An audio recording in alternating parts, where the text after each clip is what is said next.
Welcome, everyone. Thanks for joining us on this interview with Marshall Lyles. My name is Dr. Tanya DeFerrari, and I'm here today because Marshall's going to be joining us in South Africa next year. And when we were chatting, we were like, well, people don't really know you as much over this side of the world. So I've gotten to know you over the last couple of years, and I said, well, please, can we share you a bit with some other people around here? So, Marshall, thanks so much for giving your time and to tell us a bit more about you and a bit more about the workshops that are coming up.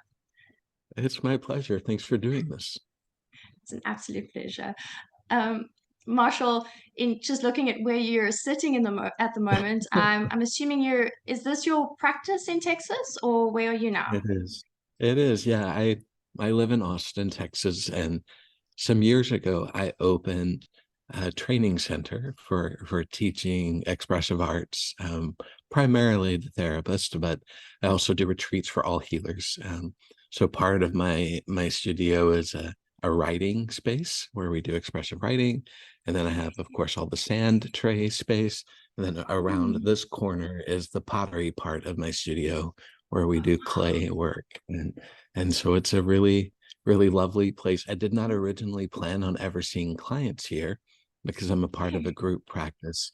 Mm. However, COVID, shifted many things for many of us, and having a larger space ended up being more of an asset than I had Mm. originally Wow. planned. It's amazing how sometimes things work out like you can't ever imagine or have planned. Wow. Absolutely. Yeah. In looking behind you and seeing there the different sand trays, for me that's quite interesting. Here we usually have the sort of rectangle shape, and I see there are very many different shapes there. Yes. Yes. I do have, it's hard to see, but I have like a standard tray on a rolling Mm. cart, and then this coffee table right here, the lid comes off, and that's my big group tray. And then I have one at the front that's a bigger tray, but I also have several small trays.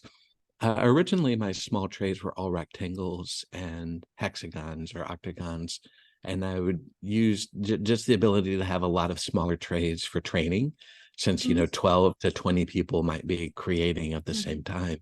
But then I started at some point realizing that, especially for EMDR clients in the sand, having the choice of smaller worlds as we were incorporating other phases into the work became really helpful. And so I did start using those. And then I started realizing, oh, wait, if we're going to be talking about body scans, what if I had a human shaped tray? Those sorts of things started evolving over time. And so that was originally for trainees. And then also, just like the building, became more about client work. Oh, wow. Okay, I could carry on asking you many questions, but I'm going to pull myself back. um, and I suppose to sort of start by introducing you a bit to the people who perhaps haven't met you or heard about you, and also just recently, I often pop onto your website and see what workshops you're doing, and then wish that I could be there doing them over that side.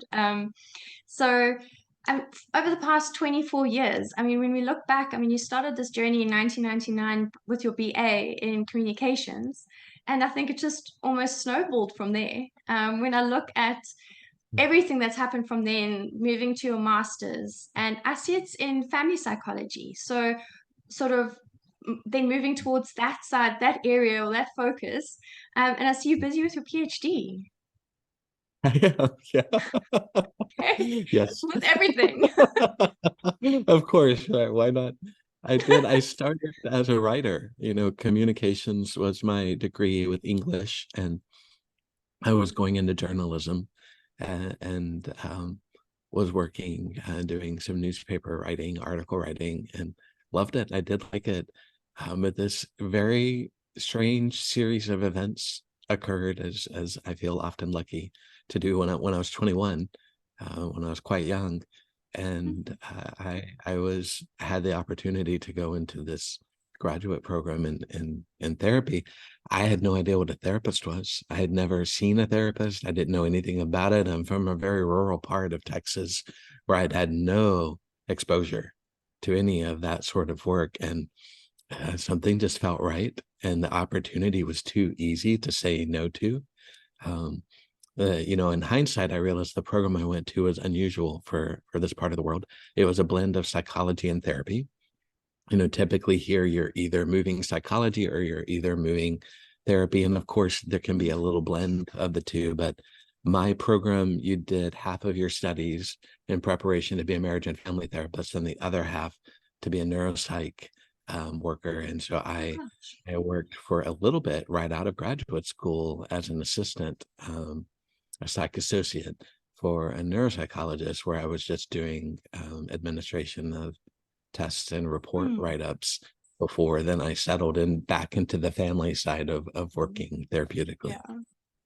Okay. Gosh. And like you said, it's just amazing how sometimes these chain of events, when you look back and kind of go, okay, that's why that happened.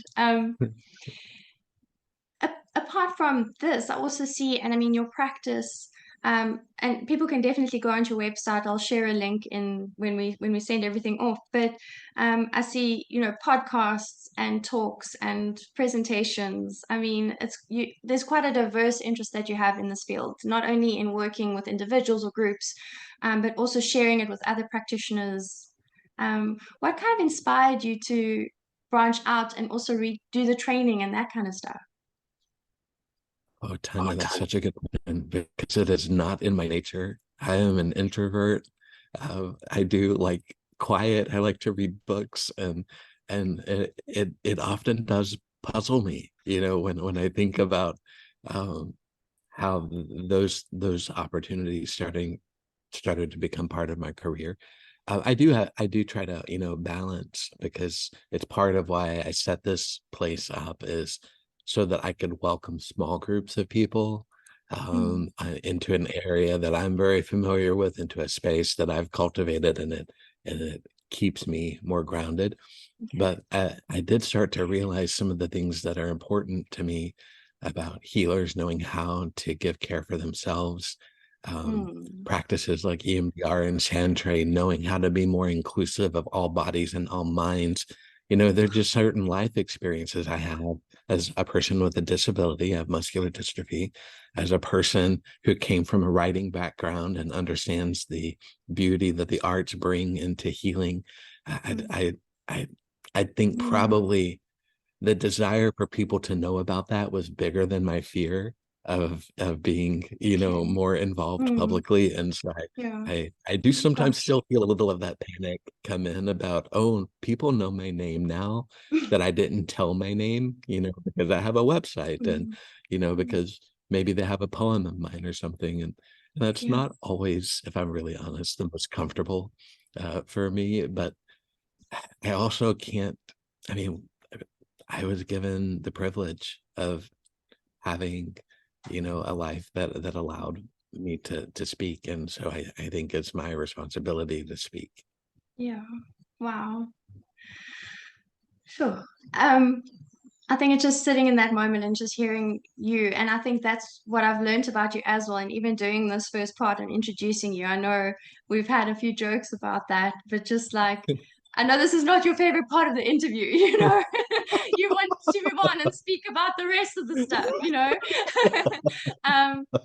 But going back to the workshops, and I was looking right now on your website, some of them, and I mean, so many stuck out, but play therapy to strengthen healthy connections in relationships. I mean, wow, like you said, sometimes we get so stuck in the thing of like, okay, well, play therapy is with children, and Sandtray is with children, and EMDR is with adults. And suddenly here I have you coming to South Africa, and we're doing Sandtray with adults and EMDR with part with kids, and so yeah, I know I'm very excited and looking forward to this. So I suppose. There's some crossover between those things for me, Tanya, in that like if we're going to be doing attachment work, which I know we'll be talking about later, you and I, you're really doing family work, even when it's one person sitting in front of you, because it's their internalized family that you're working with. And all of those different voices of different people are going to be alive in their EMDR.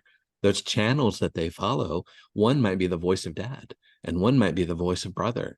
And so you're doing family work, when you're doing attachment work, regardless of how many people are in the room.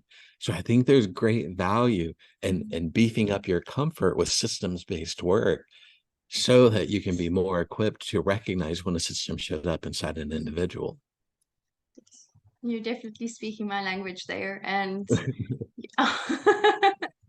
I also love in that, and like you mentioned, the communication side of things, how you've brought in things like poetry and creative arts and that kind of stuff into your work.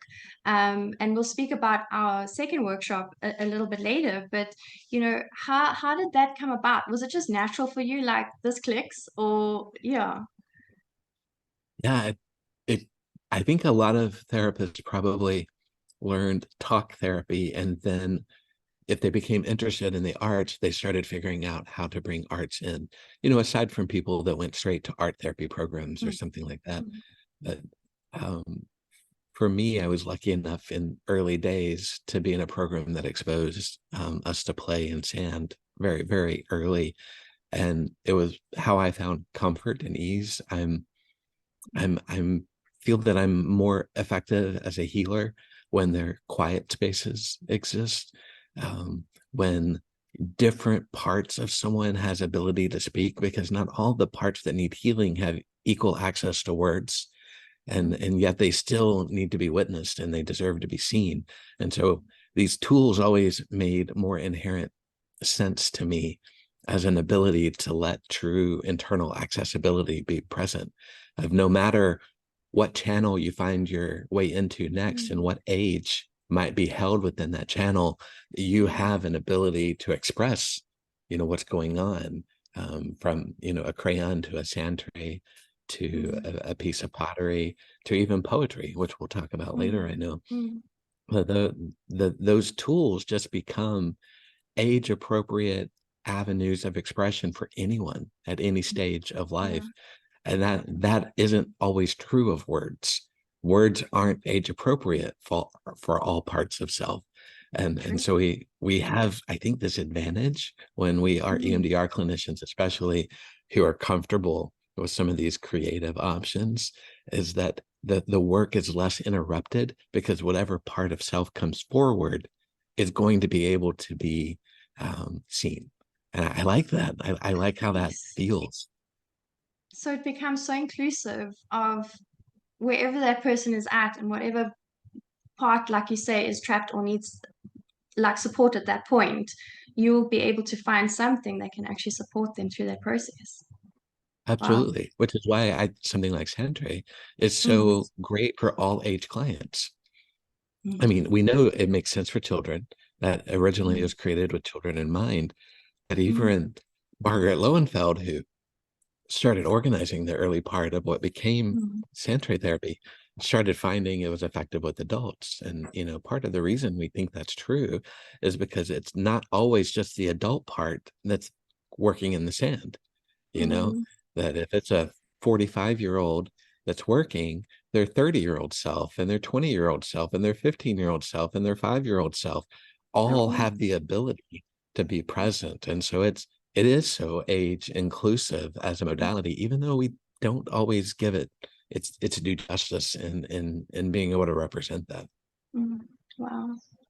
Okay, Marshall, I could ask and carry on with this, but I think we'll pause with this one for now. It was so lovely to get to know you a little bit more. And when everyone joins us again, we'll be chatting a bit more about our Port Elizabeth, South Africa workshops. Sounds good.